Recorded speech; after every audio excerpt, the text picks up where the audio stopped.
So thank you for tuning in. If you haven't done so, please like and subscribe to Shaniece B on YouTube. You can also follow me on Instagram at Shaniece B. So this video is going to discuss a heavy topic. I encourage you to step away if you know that this is going to be just a little too much for you right now. Nobody is free until we're all free. This is the quote I shared from my Thoughtful Thursday post. If you don't know Fannie Lou Hamer, you should. She brought a lot of attention and awareness to forced sterilizations. And then also she was a civil rights activist. So this video is going to discuss just some of the more recent events that are still taking place today.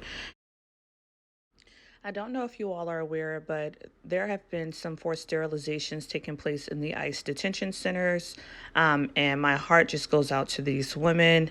I just wanted to bring awareness to this issue. We cannot forget the past and what has happened because it will repeat itself.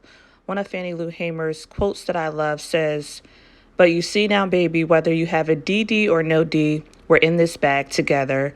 And whether you are from Morehouse or no house, we're still in this bag together.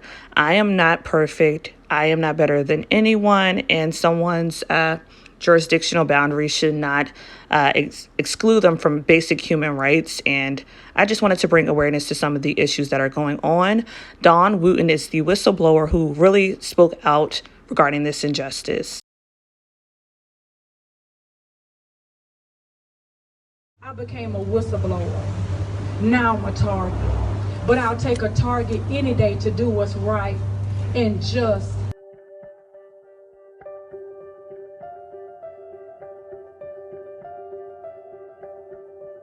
And I had several detained women on numerous occasions that would come to me and say, "Miss Wooten, I had a hysterectomy.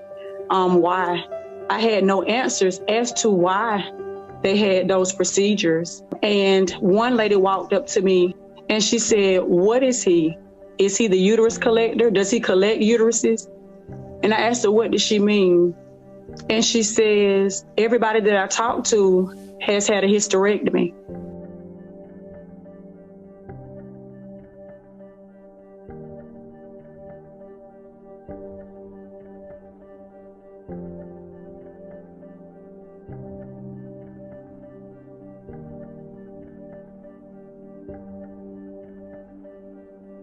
Things not being sanitized, coming to work, not having the proper PPE.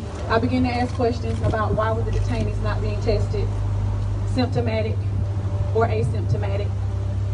And I was told that everybody wants COVID.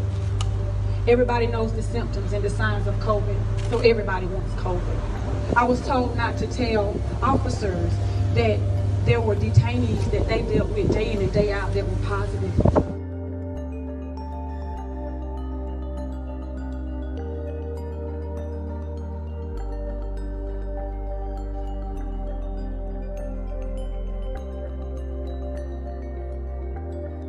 I single parent 5 children alone.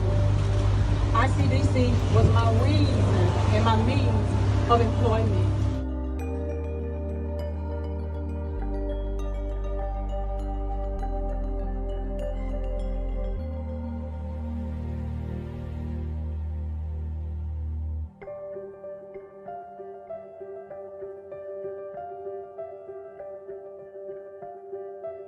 I didn't accompany them on the procedures, and it's mind-blowing and it's mind-boggling. When you get in your vehicle after a 12-hour shift and you cry yourself home and you're the only one in the vehicle asking why, what is going on, what is happening, I don't have an answer, why is nobody not hearing them or taking them, so to speak, seriously.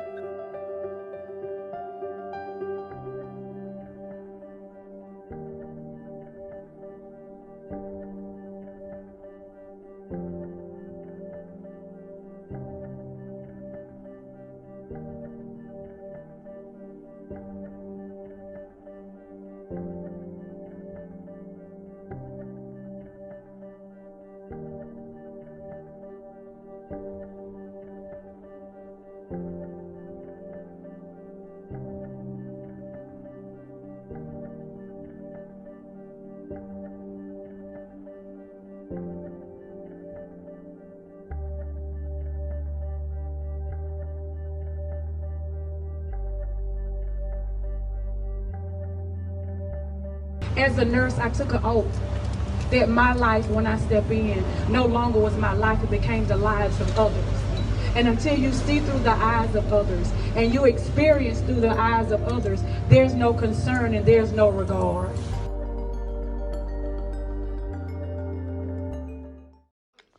So the video I just played and the video I'm playing after, you can locate these on YouTube. I'm going to go ahead and drop the links down below. Hey y'all, it's Lexual, aka Lexus Joan Day of Intellectual Media, and this is 2-Minute History. To understand the widespread sterilization of black women, you must first understand the eugenics movement and scientific racism.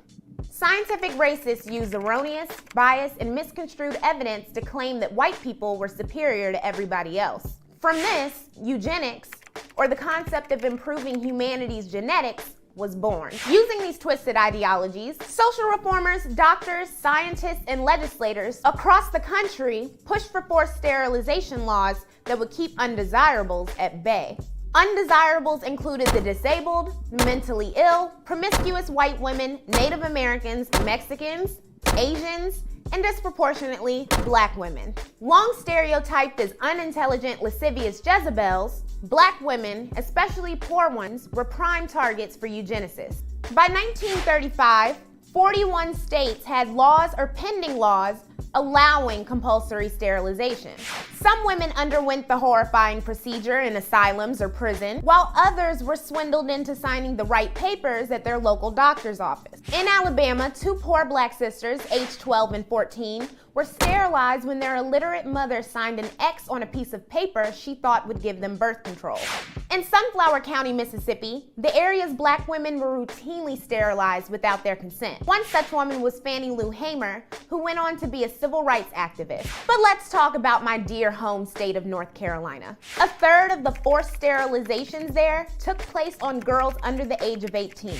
To make matters worse, while most states abandoned their forced sterilization programs after World War II because they didn't like being compared to Nazis, North Carolina increased funding for its program and didn't stop until 1974.